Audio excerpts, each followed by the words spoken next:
My chest felt tight, and I immediately became on edge. There were many small holes and cracks in the rocks above me, so daylight cut through the darkness and lit the way.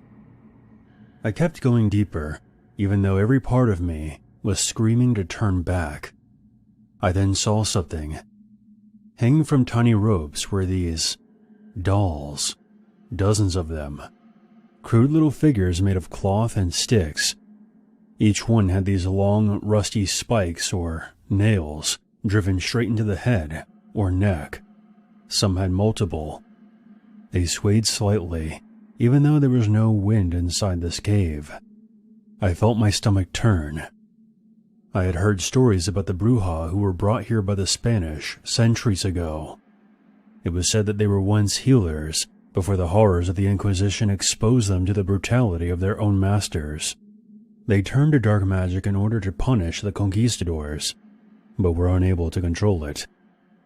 The elders of my village would tell us that some of them still live in these mountains.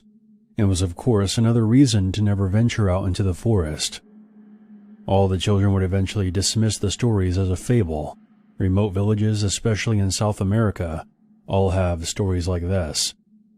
However, from the moment I saw those tiny dolls hanging from the ceiling, I regretted not taking those stories more seriously. I should have ran, but something kept pulling me forward. The tunnel narrowed even more, until I had to duck my head. It was around here that the outside light stopped coming through. However, I saw that the corridor made a sharp turn.